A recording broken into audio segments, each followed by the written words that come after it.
देश में कानून बनाने से पहले एक समिति बैठती है, जो ये बताती है कि इसके लूप होल क्या होंगे।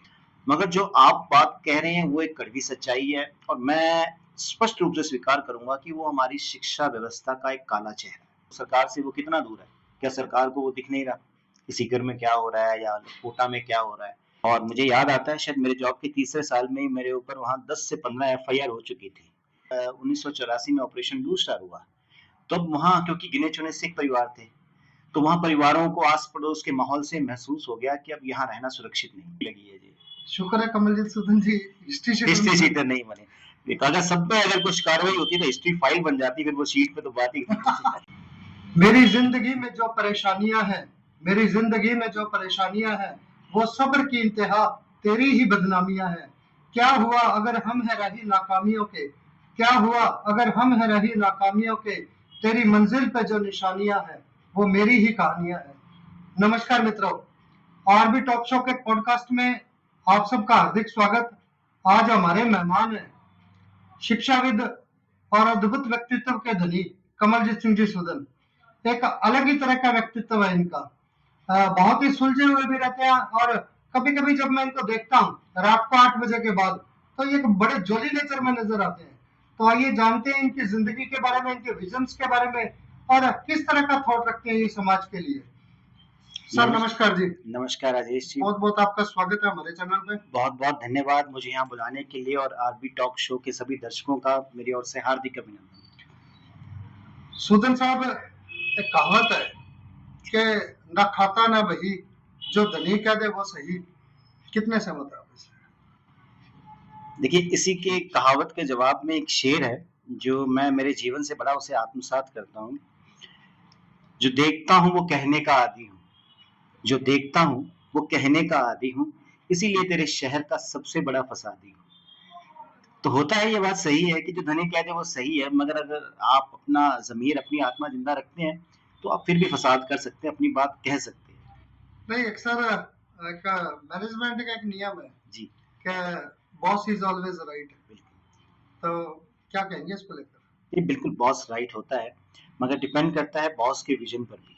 कई बार ऐसे भी बॉसेस होते हैं कि जो हर निर्णय को, हर काम को एक परिचर्चा के साथ करते हैं। ऑब्वियसली फाइनल कॉल तो बॉस की ही होती है, बट प्रबंधन में अगर कभी भी एकात्मक निर्णय ले जाते हैं तो अक्सर उसमें परेशानियां भी आती हैं। जब आप एक टीम भावना से निर्णय लेते हैं तो वो ज्यादा सफल रहते हैं।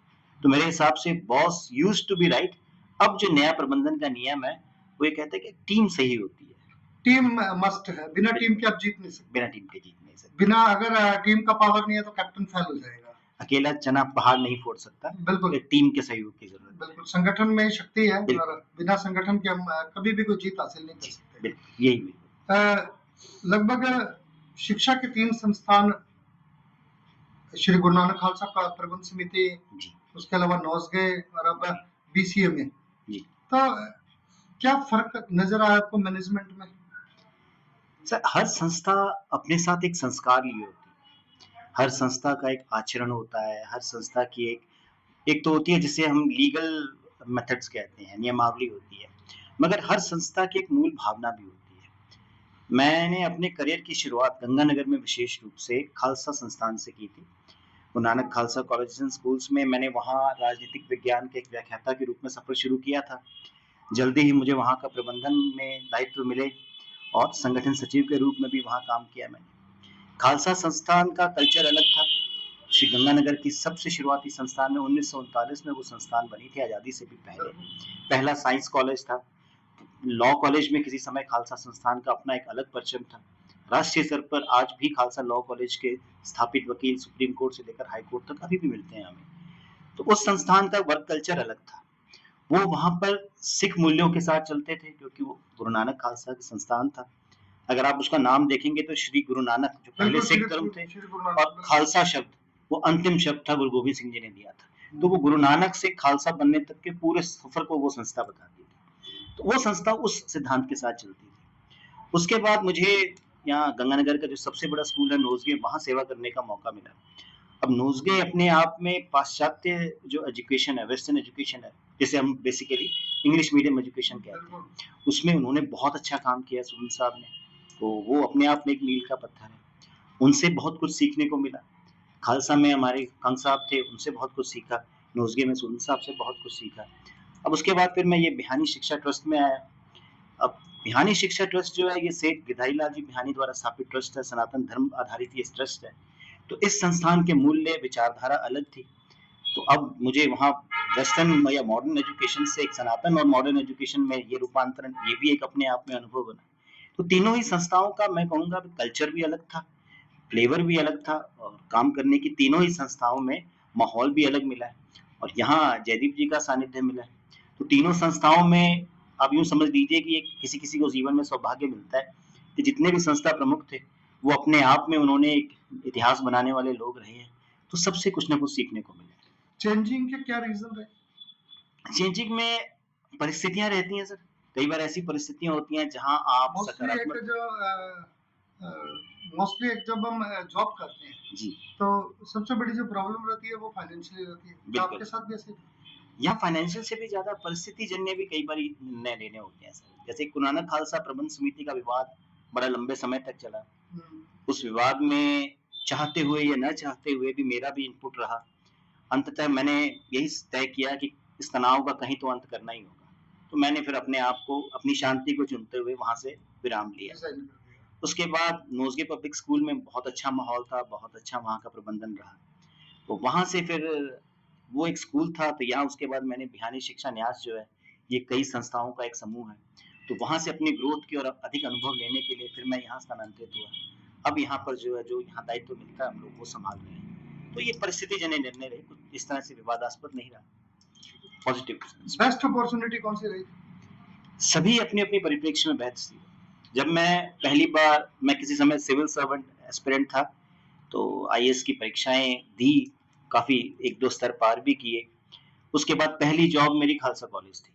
तो एक युवा आदमी आता है और बड़ी उम्मीद के साथ आता है कि अब मैं जॉब करूँगा, सेटल होऊँगा और मुझे याद आता है शायद मेरे जॉब के तीसरे साल में ही मेरे ऊपर वहाँ 10 से 15 एफआईआर हो चुकी थी। तो एक आदमी वहाँ प्रबंध समिति का विवाद था, एक गुट दूसरे पर एफआईआर कर रहा था, दूसरा पहले पर। तो उस विवाद का हिस्सा हम लोग भी थे, चेयर पर जो बैठे थे। तो वो एक अलग अनुभव था सर। मैं वहाँ सबसे कड़वा अनुभव भी कहता हूँ, सबसे मीठा अनुभव भी कहता हूँ। कि उस अनुभव ने मुझे जीवन में सीखने को बहुत कुछ दिया। अब मेरे घर वाले लोगों ने बहुत कुछ सीखा। मुझे याद है 2010 में मुझ पर पहला मुकदमा हुआ था। 425/2010 आज भी कोतवाली में वो दर्ज होगा। तो मेरी सॉल्व हुआ या नहीं वो मुकदमा? वो उसके बाद एफआईआर लग चुकी है, समाप्त हो चुके हैं मुकदमे। अभी तो कोई मुकदमा नहीं चल अभी कोई भी मुकदमा नहीं। तो मेरी श्रीमती जी, मुझे याद है पहले मुकदमे में उन्होंने मुझे डर के पूछा कि मुकदमा हो गया? और जब आखिरी मुकदमा हुआ, शायद 14वां था वो, तो उन्होंने मुझे याद है, उन्होंने कहा अच्छा एक और हो गया। तो ये उनकी भी ग्रोथ थी। मुकदमों की ग्रोथ चलती थी बिना से क्राइम किए। बिना कोई क्राइम किए। पर इसमें भी फिर भी ईश्वर के आभारी हैं कि वो हर बार क्लीन चिट देता रहा, मुकदमे समाप्त। 14 मुकदमों के बाद तो हिस्ट्री शीट्स हो जाती। अगर साबित हो जाते तो जरूरत बनती हिस्ट्री शीट। मैं कह रहा हूँ ईश्वर की दया रही कि वहाँ उसमें से सभी में एफआईआर ही लगी है जी।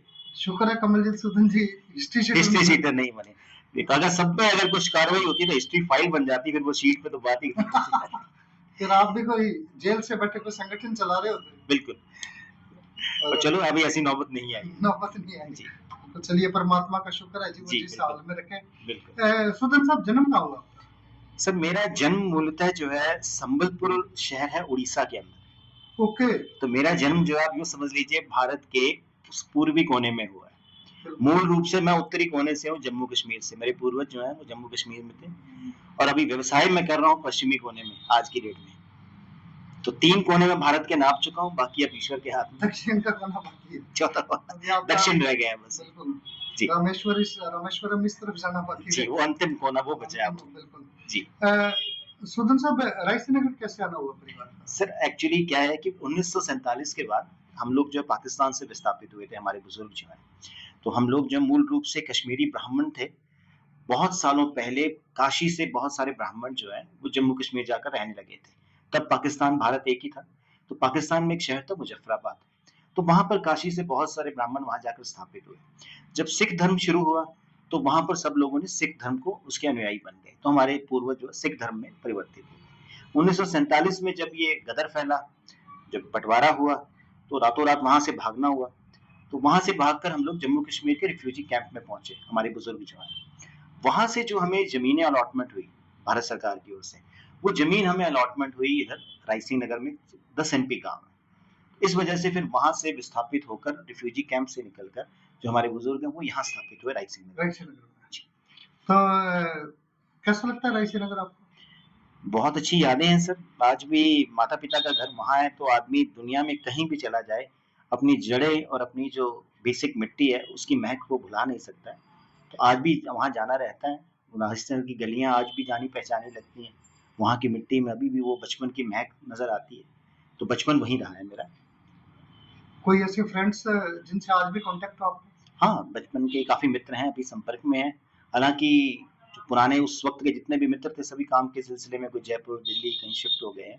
बट हैं अभी भी संपर्क में। जन्म उड़ीसा हुआ और फिर रायसिंह नगर, ये कॉम्बिनेशंस क्या है सर? सर एक्चुअली क्या है कि अपने राजस्थान के बहुत बड़े व्यापारिक परिवार जो हैं उड़ीसा और पश्चिम बंगाल में जैसे मारवाड़ी परिवार जो है, बिल्कुल। बहुत लोग वहाँ व्यवसाय करते हैं। तो ज़मीनें हमें यहाँ अलॉटमेंट हुई मगर पिताजी का जो कर्मस्थल था वो संबलपुर उड़ीसा में था।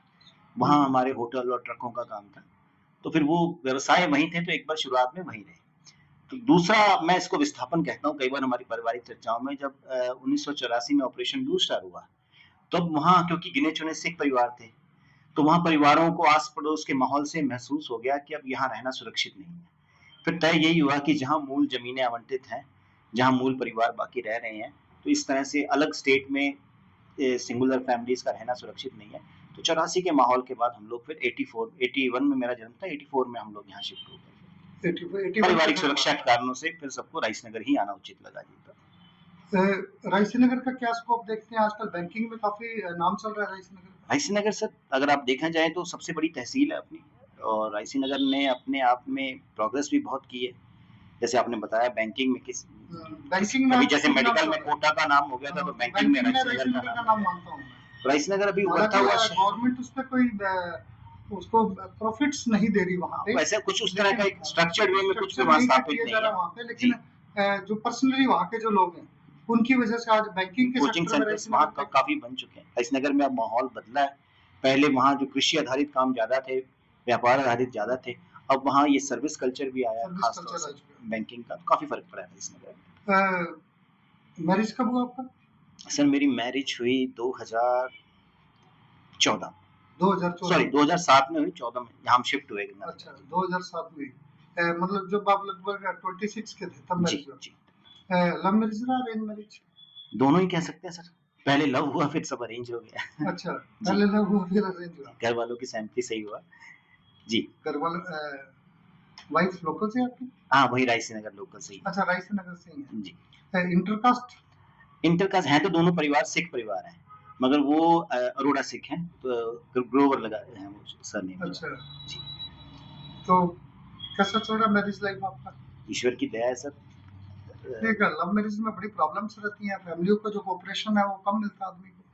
सर एक्चुअली ना अगर आप विवाह शब्द को देखेंगे तो किसी प्रसिद्ध वक्ता का मुझे नाम याद नहीं आ रहा तो उन्होंने कहा था विवाह शब्द के पहले दो शब्द और विवाद शब्द के पहले दो शब्द वो बड़े समानांतर चलते हैं। बिल्कुल। विवाह और विवाद जो है बड़े साथ साथ चलते हैं। तो मेरा ये निजी रूप में मानना है कि भी चाहे वो लव मैरिज हो चाहे वो अरेंज मैरिज हो, अगर दो लोग एक दूसरे को समझ रहे हैं ठीक है और उसके बाद अगर वो नहीं भी समझ रहे हैं मगर दोनों में से एक में भी ठहरने का संयम है तो वो समझ विकसित हो सब्र जाती है जिसको कहते हैं। जिसको सब्र कहते हैं ये जिसको हम कहते हैं कि एक्सेप्टेंस है जिसमें जो बिल्कुल। तो इसलिए दोनों ही अपने स्तर पर कामयाब हैं सर। हमारे जितने भी बुजुर्ग थे वो कहाँ तब लव मैरिज होती थी। हालांकि हमारी संस्कृति में अगर आप देखेंगे गंधर्व विवाह, असुर विवाह, पिशाच विवाह बिल्कुल। बहुत सारे विवाह बताए हुए हैं। तो हालांकि है तो हमारा हिस्सा ही पर मैं ये मानता हूँ कि दोनों विवाह से ज्यादा मानसिक परिपक्वता कहाँ झलकती है वो ज्यादा जरूरी है। अरेंज मैरिज भी टूटते हैं, लव मैरिज भी टूटते हैं और जहाँ मानसिक रूप से मैच्योरिटी है, एक दूसरे की कमियों को स्वीकार करना आता है और एडजस्ट होकर आगे बढ़ना आता है, वहाँ विवाह चाहे कोई भी हो वो कामयाब होता है। फैमिली का क्या सपोर्ट रहता है? फैमिली का बहुत सपोर्ट रहता है सर। आप सिर्फ विवाह नहीं मैं ये कहता हूँ कि विवाह, रोजगार, काम हर चीज में अगर आपकी फैमिली सकारात्मक रूप से आपके साथ है तो आप कभी भी जीवन में पिछड़ ही नहीं सकते। क्या एक्सपीरियंस रहा आपका लव मैरिज का? मेरा तो खैर सुखद रहा सर। ना परिवार से कोई विरोध हुआ ना मेरी ससुराल वालों? ससुराल से भी कोई विरोध नहीं हुआ। वही रिस्पेक्ट मिलता है जो एक दामाद को मिलता है? थोड़ा ज्यादा ही मिलता है थोड़ा ज्यादा ही मिलता ज्यादा मिलता है। है। रीजन उसका? बस मैं कह रहा हूँ जब सामंजस्य अच्छा हो तो जो है आपको फिर वो मतभेद नहीं रह जाता। अब मैं मेरी सास को अगर मैं मम्मी कहता हूँ तो वो भेद ही नहीं लगता कि वो कौन-सी मम्मी है, ये मेरी शादी के बाद वाली है या पहले वाली। बिल्कुल। सेम ऐसा ही श्रीमती जी के साथ है। श्रीमती जी आपकी और आपका कम्युनिकेशंस किस तरह का है? क्योंकि लव मैरिज में एक एक्सपेक्टेशंस बहुत रहती हैं। जी, ये चांद तारों की कहानियां रहती हैं, जबकि जी, धरातल बिल्कुल अलग होता है। जी, क्योंकि जब प्रेम सिर्फ दो व्यक्तियों में होता है, बिल्कुल। तब तक तो वो ठीक लगता है, सुनहरा दौर मानते हैं हम इसको। जी, और जब जैसे ही वो समाज में आता है, तो समाज की जो समस्याएं हैं, पारिवारिक समस्याएं हैं, जी। उसमें कहीं ना कहीं प्रेम के लिए कहा जाता है कि वो कम होने लग जाता है, क्योंकि धरातल पर आ जाते हैं हम लोग। यथार्थ सामने आ जाता ख्वाबों है। की दुनिया से यथार्थ पे जब आते बिल्कुल, हैं। बिल्कुल। तो शुरू के साल कैसे रहे आपके? सब मैं ये कहता हूँ कि इस मामले में मैं सौभाग्यशाली रहा हूँ।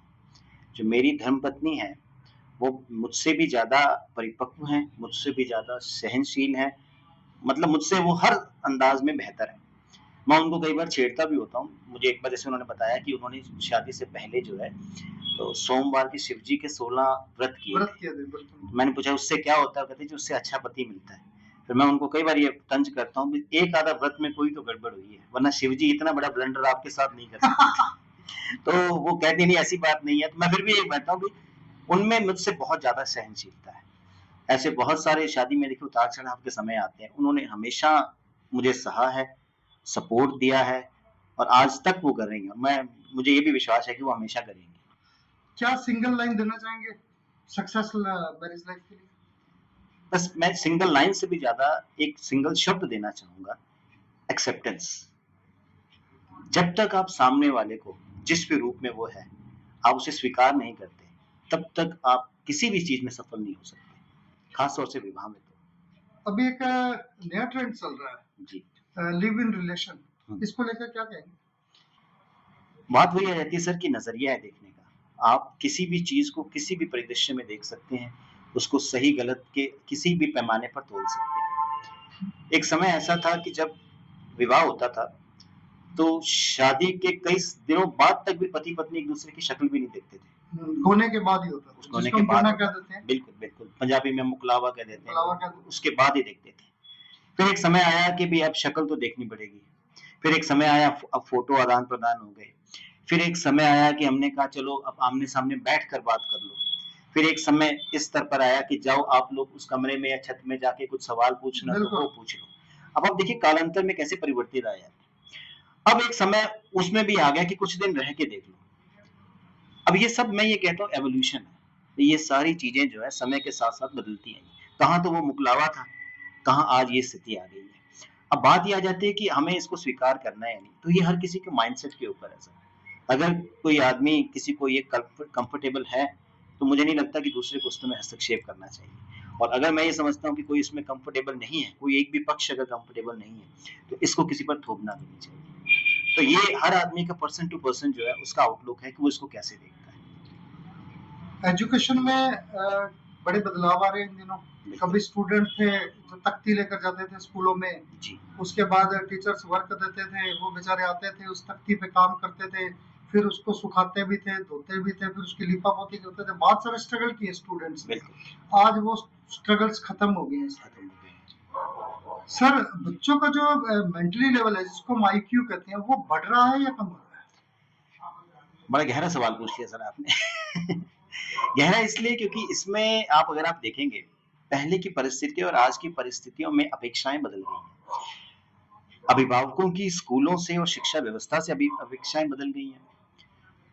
प्रबंधन की अपने स्टाफ से अपेक्षाएँ बदल गई हैं और स्टाफ की बच्चों से अपेक्षाएँ बदल गई हैं। अगर आप देखेंगे, जिसको हम कहते हैं कि आज हमारी आधुनिक शिक्षा मॉडर्न हो गई है, मेरा इसमें ज़रा-सा नज़रिया ट्रेडिशनल है, परंपरागत है।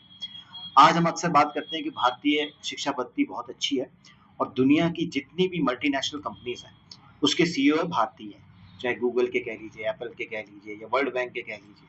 अब ये सारे व्यक्ति जो हैं, सुरेंद्र पिचाई हो गए या इस तरह के जितने भी लोग हो गए, आज ये सब लोग 50 साल के हैं, औसत एक एवरेज निकाल लेते हैं। बिल्कुल। जब ये पढ़ रहे थे, आज से 40 साल पहले, जब ये लोग स्कूल में थे, तब ये कोई स्मार्ट क्लास, कोई वीडियो, कोई तख्ती ऑडियो कुछ कलम नहीं था। तख्ती कलम से आए हुए वो लोग। तख्ती से पढ़े हुए लोग आज दुनिया की मल्टीनेशनल कंपनियों के हेड्स हैं। उनको कोई ज़रूरत नहीं थी इस तरह के करिकुलम की और ये सब की। कारण क्या था कि हमारी शिक्षा की व्यवस्था ठोस थी। आज भी विदेशों में अगर हम बात करें ऑक्सफोर्ड में, कैम्ब्रिज में, उन यूनिवर्सिटीज़ में हमारे बच्चे जो जाते हैं, तो वो इस वजह से जाते हैं कि हमारा गणित अच्छा है, हमारी इंग्लिश जो है अच्छी है, हमारे जो साइंस है वो उनकी बच्चों की परंपरागत बच्चों की साइंस से अच्छी है।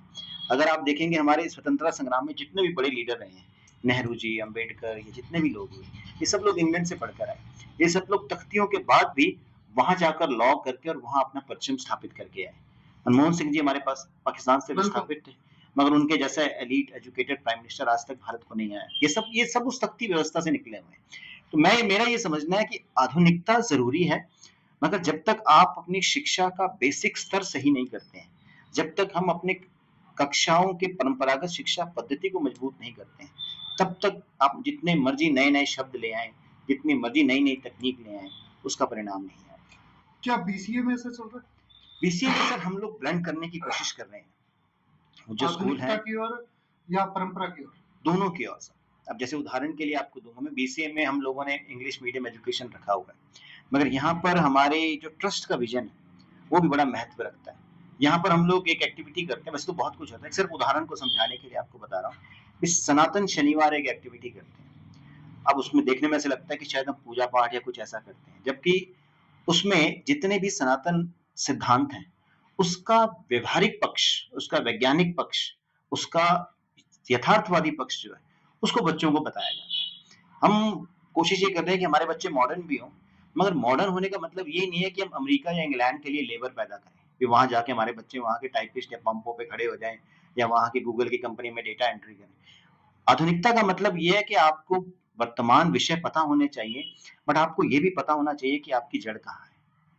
आपको आसमान में उड़ना है, मगर ये भी ध्यान में रखना है कि अंधेरा होते ही जिस तरह हर पक्षी घोंसले में बिल्कुल। आता है, आना अपनी जड़ों पे। तो यहाँ हमारा विजन अभी ये चल रहा है सर। बेसिक डेवलपमेंट पे ध्यान दे रहे हैं आप। बेसिक डेवलपमेंट आधुनिक, मगर साथ के साथ अपनी जड़ों भाई पे। आपके कपड़े आधुनिक हो सकते हैं, बिल्कुल। आपका स्ट्रक्चर आधुनिक हो सकता है, बिल्कुल। लेकिन आपकी जो सोच है वो आपकी परंपराओं से भरी होनी चाहिए। वो हमारे मूल्स जो बेसिक मूल्य हैं, हम उससे बाहर नहीं जाएंगे। यही हमारा यहाँ प्रयास रहता है। यहाँ पर जो भारतीय शिक्षा उसको बढ़ा रहे हैं, बिल्कुल। अंग्रेज पैदा नहीं कर रहे हैं। अंग्रेज पैदा नहीं कर रहे हैं। हम शिक्षित बच्चे, मॉडर्न बच्चे जो ऐसे पैदा कर रहे हैं जो अंग्रेजों से मुकाबला कर सकते हैं, बट हम अंग्रेज पैदा नहीं कर रहे हैं। बिल्कुल। बच्चे आजकल स्ट्रेस में बहुत रहते हैं। जैसे ही +2 होता है, पहली बात तो 10th से ही प्रेशर शुरू हो जाता है। और मैं कुछ और शब्दों में कहूँ तो आजकल तो 10 साल का बच्चा भी प्रेशर में है। 10 साल का बच्चा प्रेशर में है, अपने बैग का प्रेशर है, उसको उससे थोड़ा सा आगे बढ़ते हैं तो फिर एक प्रेशर आ जाता है, इसको डॉक्टर बनाना है, इसको इंजीनियर बनाना है, इसको कोटा भेजना है, इसको सीकर भेजना है। इसको लेकर क्या कहते हैं? मैं आपके इस प्रश्न को थोड़ा-सा हमारे दर्शकों के समझने के हिसाब से भी और सूक्ष्म करना चाहूँगा। आपने कहा कि 10 साल का बच्चा प्रेशर में आता है। हमने इस प्रोफ़ेशन में, हमने का मतलब मैं हमारी पूरी टीम को रिफ्लेक्ट कर रहा हूँ। हमने ऐसे भी पेरेंट्स को डील किया है जिनका बच्चा नर्सरी में है और ओके। वो आकर ये कहते हैं जी वो फलाने का बच्चा जी वो तो 20 तक गिनती लिख रहा है, मेरे को तो टेंशन हो रही है, ये तो अभी 10 तक ही पहुँचा है। तो वो 4 साल के बच्चे को भी हमने इतना प्रेशर डाल रखा है कि जैसे हमने उसको 5वें साल में रॉकेट साइंटिस्ट बनाना है। एक्चुअल में ये प्रेशर जो है बच्चों का प्रेशर कम होके अभिभावकों की अपेक्षाओं का प्रेशर ज़्यादा है। ये जो बच्चा प्रेशर में है, मुझे डॉक्टर बनना है, इंजीनियर बनना है, ये उसके पीछे कहीं न कहीं सबसे बड़ा जो कारण होता है, एक तो अभिभावकों की अधूरी अपेक्षाएँ, ख्वाहिशें। जो उनकी ख्वाहिशें जो बिल्कुल, पेंडिंग ऐसा चल रही लगता हैं, है कि माता-पिता जो खुद नहीं कर पाते जीवन में, वो अपने बच्चों पर थोपने का प्रयास करते बिल्कुल। हैं। दूसरा ये हो गया कि सर हमने अपने गोल्स बहुत सेट कर लिए। हमने टीवीज़ में वीडियोज़, रील्स देख-देख के अपने बच्चों के लिए एक अलग सी काल्पनिक दुनिया तैयार कर ली है कि मेरा बच्चा सुपरस्टार है। निस्संदेह हर बच्चा, हर पेरेंट्स के लिए सुपरस्टार है। बट हमें उस बच्चे से भी पूछना होगा कि तुम क्या हो? हमारे यहाँ ये बड़ी परिस्थिति है। हम अपने बच्चों को एक रोबोटिक वे में, मैकेनाइज्ड वे में, पता नहीं किस रफ्तार में उनको भगाना चाहते हैं। हमारे पास ऐसे पेरेंट्स आते हैं जिस बच्चे को 1 साल जंप करा दो, इसको प्रमोशन करा दो जी, ये तीसरे में है जी, इसको 7वीं में करा दो। वहाँ पूछते क्या क्या ज़रूरत क्या है? अगर एक शिक्षा पद्धति बनी है, इसके मानसिक स्तर के हिसाब से बनी है, हमें किस दौर में इसको शामिल करना है कि नहीं जी कल को एज में फ़ायदा मिल जाएगा। हालाँकि अब उसमें रूलिंग्स आ गई हैं, सीबीएसई और बोर्ड बिल्कुल। सभी सख्त हो गए हैं। अगर आप 9th क्लास में हो तो 13 साल की उम्र होनी चाहिए, फर्स्ट में 6 आप है। जैसे केवी का सिस्टम है कि अब उनको करना पड़ा अभी क्योंकि केवी लोग में ये रहता है। अन्यथा एक अंधी दौड़ में बच्चों पर इतना तनाव डाल रखा था। अब ये जो बच्चे कोटा जाते हैं, इसमें से बहुत सारे अच्छे ऐसे बच्चे होते हैं जिनकी जाने की इच्छा नहीं होती। हम लोग सुनते हैं फलाँ बच्चे ने आत्महत्या कर ली। क्यों? क्योंकि वो उस प्रेशर को झेल नहीं पाता और वो गया इस वजह से होता है क्योंकि एक तो उसकी अंक तालिका में उसके नंबर अच्छे आए होते हैं। वो अंक कई बार उसके दुश्मन बन जाते हैं। श्रेष्ठता का दबाव जिसे हम कह सकते दबाव है अभी, उसको कह कर ही भेजा जाता है, तूने जाना है, तूने वहाँ सिलेक्शन होना है, हमारा बहुत संघर्ष है, मेहनत है, आखिरकार वो कोलैप्स हो जाता है। तो अगर हम अपने बच्चों को अपेक्षाओं का बोझ उन पर ना डालें, अपनी ख्वाहिशें उन पर ना थोपें, तो मुझे नहीं लगता कि इस तनाव को इतना बड़ा विकट विषय बनाया जाए। हैं। किस तरह से सुधार हो सकता है इसमें? इसके लिए सबसे पहले तो सर हमें अपनी उम्मीदों को यथार्थ में लाना होगा। ये मानना गलत होगा कि भी जो हम तय कर रहे हैं वो ही बच्चे के लिए सही है। कहीं न कहीं हमें सच्चाई भी स्वीकार करनी होगी कि हमारे बच्चे के अगर मैथ्स में अंक कम हैं, तो हमें ये भी देखना होगा कि हो सकता है वो बहुत अच्छा चित्रकार हो। अगर हमारा बच्चा विज्ञान नहीं पढ़ पा रहा है, तो हमें ये भी देखना होगा कि हो सकता है वो खेल में अच्छा हो। वो एक हमने परसेंटेज की दौड़ लगा रखी है, उससे बाहर आना होगा। जिस दिन हम उससे बाहर आ गए, आप देखेंगे व्यवस्था में आपको परिवर्तन नज़र आने लगेगा। सुदन साहब, एक बात है, प्रैक्टिकली लाइफ में देखा मैंने जी। कि जो बच्चे थोड़े से उत्पाती रहते हैं, जी, खेल कूद में जिनकी बड़ी रुचि रहती है, बिल्कुल। खेलते रहते हैं हुँ, और खूब इंजॉय करते हैं लाइफ को, आपको ऐसा नहीं लगता कि उनका जो सक्सेस रेशियो है लाइफ का, जी। वो ज्यादा है? सर इसके पीछे बड़ा वैज्ञानिक कारण है। मतलब ये सिर्फ़ एक ऑब्ज़र्वेशन या दार्शनिक की बात नहीं है कि जो भी बच्चा उसको जितना एक्सपोज़र मिलेगा, वो जितने लोगों और जितनी विधाओं के संपर्क में आएगा, उसका मानसिक स्तर उतना ही बढ़ता जाएगा। आप एक बच्चे को खुला छोड़ दीजिए और एक बच्चे को किताबें देकर बंद कर दीजिए। हो सकता है उस परीक्षा में वो बच्चा जो है बहुत अंक ले आए किताबों वाला, मगर जब जीवन की परीक्षा आएगी, उसमें आप देखेंगे आखिरकार वो जो स्किल्स वो जो खुला बच्चा सीखता है, वही उसको आगे लेकर चलता है। आपने बड़ी एक मोटिवेटेड कई बार हम कहानियाँ सुनते हैं ना कि वो फलाना बच्चा था चौकीदार था, वो रात को पढ़ता था, वो आईएएस बन गया। मगर वहीं ऐसे बच्चे भी बैठे हैं जो सालों से तैयारी कर रहे हैं, वो नहीं सिलेक्ट हो पाते। कहीं न कहीं जो है वो एक चुनौती जीवन की जो चुनौती है, उससे बढ़िया अभिप्रेरक या मोटिवेटर कुछ होता ही नहीं है सर।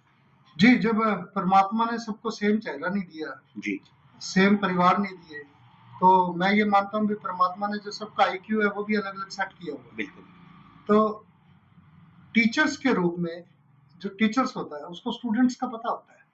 अगर क्लास में 150 स्टूडेंट भी होंगे, जी, तो कहते हैं कि पूत के जो पाँव है पालने में नजर आ जाते हैं। बिल्कुल। तो आप लोग पेरेंट्स को गाइड नहीं करते कि इसको इस अंधी दौड़ में मत धकेलिए इस बच्चे को, और इसके लिए कुछ अलग कैरियर इसको सेट करने दीजिए।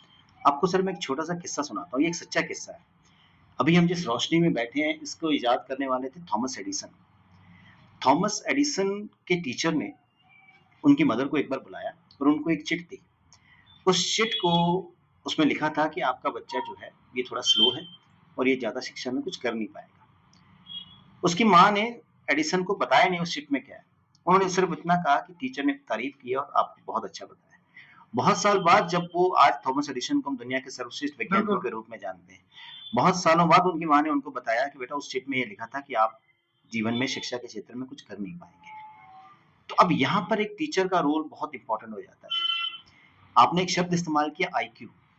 ये भी मैं कहता हूँ ये भी एक दौड़ का हिस्सा है, इंटेलिजेंट क्वोटिएंट। एक नया शब्द है, आपने सुना भी होगा, ईक्यू आता है, इमोशनल क्वोटिएंट। हमें आईक्यू से पहले ईक्यू का समझना बहुत ज़रूरी है। यहाँ पर मैं समझता हूँ एक शिक्षक की ज़िम्मेदारी बहुत है। कुछ व्यवस्थाएँ हमारे शिक्षकों में भी सुधारने लायक है। मैं अक्सर कई बार हमारे लेक्चर्स में ये उदाहरण भी देता हूँ कि एक क्लास में एक बच्चा आया, अगर वो पहले पीरियड में ही सो रहा है, हम लोग कई बार शिक्षक भी अपनी परेशानियों में उसको डाँटने लग जाते हैं, खड़ा कर देते हैं, क्या परेशानी है तुझे, क्या दिक्कत है? हम लोग मान के ही चलते हैं कि वो गलत कर रहा है। मेरे जीवन में ये यथार्थ एक किस्सा मैं आपसे शेयर करना चाहूँगा कि ऐसे ही एक बार एक बच्चे को मैंने डाँट दिया। फिर आखिरकार मुझे याद आया कि यार ये अभी आया और ये इस बच्चे की आँखें इतनी लाल हैं, थका हुआ है, परेशानी क्या है? मैंने उसको क्लास के बाद बुलाया। मैंने कहा क्या परेशानी है? आप तुम आते ही आज पहले पीरियड में ही सो रहे हो। तो उसने जो कहानी बताई मुझे बाद में कई दिन लग गए अपने आप को शर्मिंदगी से बाहर आने में। तो उसने बताया कि सर पापा और मम्मी रात को लड़ रहे थे, तो पापा ने मम्मी को बहुत मारा। तो मैं सारी रात रोता रहा और मेरा सिर बहुत दुख रहा था और मैं सो नहीं पाया। तो इसलिए मैं क्लास में मेरी आँख लग गई। तो मुझे बड़ी अपने आप पर ही ये सवालिया निशान है कि किस तरह देखिए हम कितनी जल्दी जजमेंटल हो जाते हैं। हम मान ही लेते हैं कि ये बच्चा गड़बड़ है। मैंने उसको आईक्यू के हिसाब से तो जज कर लिया, मगर जो उसका ईक्यू था, EQ जो उसकी जो भावनात्मक परिस्थिति थी, वो समझने का दायित्व तो मेरा था, जो उस वक़्त मैं असफल रहा।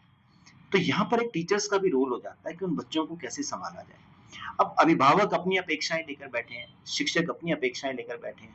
कहीं न कहीं जब हम दोनों मिलकर उस बच्चे को समझें, तो मुझे लगता है शायद किसी को समझाने की ज़रूरत नहीं है, बस हमारी प्राथमिकता वो बच्चा हो जाए। एक बड़ा डिफरेंट देखने को मिला है बच्चों की नेचर में भी, कि आज जो पेरेंट्स हैं वो बच्चे को नोजगे में पढ़ाना चाहते हैं, सेक्रेड जी, हार्ट में पढ़ाना चाहते हैं, जी, बीसीए में पढ़ाना चाहते हैं, जी। गुरु हरकृष्ण में पढ़ाना चाहते हैं, लेकिन गवर्नमेंट स्कूल में नहीं पढ़ाना चाहते हैं।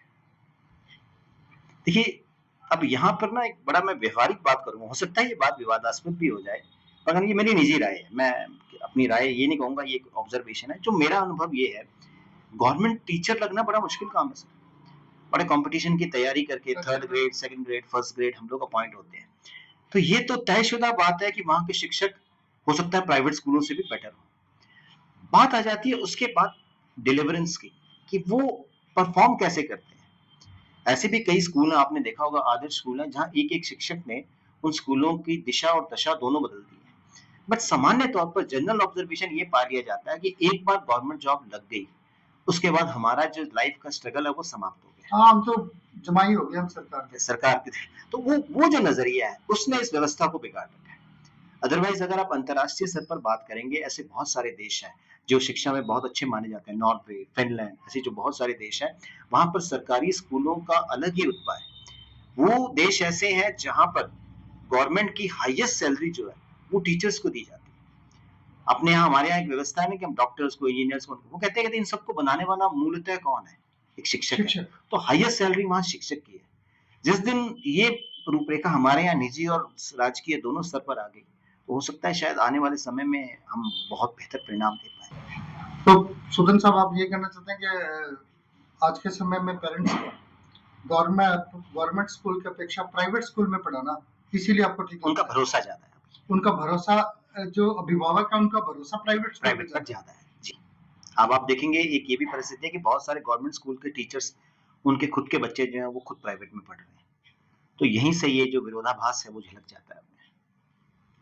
सुदन साहब, हर साल किताबें बदल दी जाती हैं, बिल्कुल। सिलेबस बदल दिया जाता है प्राइवेट स्कूल में, जी, ड्रेस चेंज हो जाती है, एक बड़ी बार्गेनिंग्स पेरेंट्स के सामने आती है कि अगर हम सीबीएसई की बुक्स उठाकर देखते हैं, जैसे केवी केवी में जो बुक्स लगती हैं, वो बड़ी उनकी एक कॉस्ट बड़ी मिनिमम सी होती है, बड़ी लॉस्ट कॉस्ट होती है। जी, जबकि वही बच्चे जब प्राइवेट स्कूल में पढ़ते हैं, जो बच्चे, उनके साथ एक बड़ी समस्या आती है उनके पेरेंट्स के सामने कि बुक्स हैं 600 रुपए की, 800 रुपए की, जी। और सामान्य व्यक्ति दब जाता है इन चीजों से। ये बिल्कुल व्यवहारिक और बहुत ही आपने यथार्थवादी प्रश्न रखा है सर। इसके पीछे जो आज शिक्षा के अंदर बाज़ारवाद जो संस्कृति आ चुकी है, निजीकरण के बाद से ये खास तौर से आई है, इसका एक ये बहुत साइड इफ़ेक्ट है। ऐसी बहुत सारी संस्थाएँ हैं जो हालाँकि मैं ये मानता हूँ ये यूनिफ़ॉर्म, ये किताबें, ये बड़े आधारभूत सी चीज़ें हैं। मगर पर हर बार इसको चेंज करना, अपने वाले समय में ये होता था कि मेरा भाई पढ़ रहा है, मेरा दोस्त पढ़ रहा है, तो मैंने जी, उसकी बुक्स ले ली। अच्छा, और बुक्स क्या ली? मैं आपको और बताता हूँ थोड़ा सा।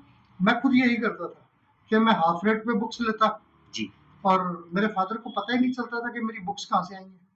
और ड्रेस हमारी और मेरी, क्या आपकी भी सर यही रही होगी, दो ड्रेस होती थी, वही चलती थी। वही चलती बड़े थी। भाई के छोटा भाई पहन छोटे लेता था, भाई उसके वो बाद भी दूसरा चलता भाई। था। चलिए, जी, चलो ड्रेस तो चलो आजकल बच्चों का थोड़ा सा एंगल इस तरह का, लेकिन सर हर बार ड्रेस का चेंज होना, बुक्स का चेंज होना, फिर अनाप शनाप खर्चे, कभी टूर प्रोग्राम्स आ रहे हैं जी स्कूल की ओर से, आज बच्चे को यहाँ जाना है जी, एक्टिविटियों के खर्चे, कि आज जी ये फेस्टिवल मनाया जा रहा है स्कूल में, ड्रेस आप लेके आएंगे बच्चों की, पेरेंट्स खड़े होते हैं, तो ये क्या शिक्षा का बाजारीकरण नहीं हो रहा सर? बिल्कुल सर। मैं ये आपकी बात से मैं भी इत्तेफ़ाक रखता हूँ। हमारे शहर में ही बहुत सारी ऐसी संस्थाएँ हैं जिन्होंने शिक्षा के मिशन को पूरी तरह से व्यावसायिक कर दिया। देखिए कुछ ज़रूरतें होती हैं, कुछ बदलावों की ज़रूरतें होती हैं। जैसे उदाहरण के लिए अभी जब से भाजपा सरकार ने जो नई राष्ट्रीय शिक्षा नीति लागू की है, उसके बाद नई किताबें, कुछ करिकुलम का फ्रेमवर्क परिवर्तन आया है। तो अब जो परिवर्तन आ रहे हैं, जो पिछले 1-2 सालों में, इनके पीछे एक तर्क नज़र आता है। मगर जो आप बात कह रहे हैं, वो एक कड़वी सच्चाई है और मैं स्पष्ट रूप से स्वीकार करूँगा कि वो हमारी शिक्षा व्यवस्था का एक काला चेहरा है, जो नहीं होना चाहिए। कि कहीं न कहीं जो है कुछ संस्थाएँ ऐसी हैं जिन्होंने अभिभावकों के लिए पूरी तरह से एक शोषण का मायाजाल बना रखा है। अगर आप सीबीएसई या इंग्लिश मीडियम स्कूल्स की बात करते हैं, तो कुछ एक विषयों को छोड़ दिया जाए, तो जो आपने बात कही बिल्कुल सही है कि एनसीईआरटी किताबें उपलब्ध हैं, जिनकी औसत मूल्य 40 से 60 रुपए होता है। बिल्कुल। तो और वो एक बहुत सिद्धहस्त लोग, बड़े प्रवीण और कुशल लोगों के पैनल, राष्ट्रीय स्तर पर पैनल बनता है, वो बुक्स वहाँ बनती हैं, बड़े अच्छे से सलीके से उनका कंटेंट डिसाइड किया जाता है। ठीक है, उनकी 1-2 चुनौतियाँ हैं, अभी नए एडिशन थोड़ा सरकारी स्पीड से आते हैं, थोड़े अपग्रेडेशन सरकारी स्पीड से होते हैं, बट उनसे भी पढ़ाई हो सकती है। मैं तो सर कभी प्रैक्टिकली भी देखता हूँ, पेरेंट्स हमारे पास भी आते हैं, जी, जितना बुक का कॉस्ट होता है उससे ज्यादा बाइंडिंग के पैसे भी दिए जाते हैं। ये यानी आप देख परिस्थिति, रहे हैं सर, ये एक कोई सच्चाई बुक है। सिर्फ 25-30 रुपए की है, ऐसी बुक्स भी हैं, कोई 40 के, उससे ज्यादा बाइंडिंग के चार्जेस हो जाते हैं बिल्कुल, जब पेरेंट्स उसको देखते हैं। बिल्कुल। और ये बुक्स अवेलेबल नहीं होती, शॉर्टेज में रहती हैं हमेशा। इसमें कैसे सुधार होगा? इसमें भी सर मैं ये कहता हूँ कि ना, देखिए, आज की तरह में कहने को नहीं चाहिए, मगर शिक्षा भी जो है एक तरह से एक इंडस्ट्री बन गई है, वो भी कंज्यूमर इंडस्ट्री। अब देखिए, जब भी कोई इंडस्ट्री कंज्यूमर इंडस्ट्री होती है, तो वहाँ का राजा जो है वो कंज्यूमर ही होता है।